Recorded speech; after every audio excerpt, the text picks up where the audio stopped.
कल्याणजवळच्या विमानतळासाठी केंद्र सरकारनं जबरदस्तीनं जमीन संपादित केल्याचा आरोप शेतकऱ्यांनी केलेला आहे।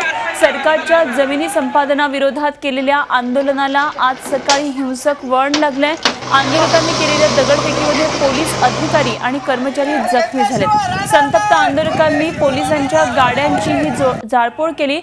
मालकीच्या जमिनीवर पेरणी करण्यास मज्जाव केल्याने शेतकऱ्यांचा संताप टोकाला गेल्याचं आता पुढे येते।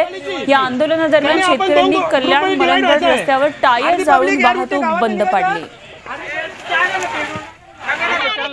हल्ला केला आम्ही काही पोलिसांना अडवलं बिडवलं काहीच नव्हतं। महिला अधिकारी नसताना पण आमचं काय चुकी नसताना त्यावेळी येऊन आमचे महिला अधिकारी नसताना पण या बॅड हल्ल्याचा या पोलिसांवर आम्ही कठोरतेने विरोध करत असताना पोलिसांनी आमच्यावर कॅप्सूल किंवा बुलेट हल्ला केला। त्याच्यामध्ये आमचे 6 ते 7 शेतकरी जखमी झाले असून माझा स्वतःही हल्ला झालेला आहे।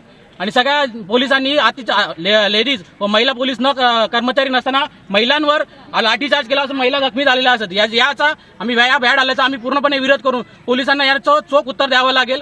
नाही जर अन्यथा याचा जर कोणी पोलिसांनी जर परत विरोध केला तर पोलिसांना मारण्यासाठी किंवा जीव घेण्यासाठी आम्ही मागे पुढे पडणार नाही। झी 24 तास रहा एक पाऊल पुढे।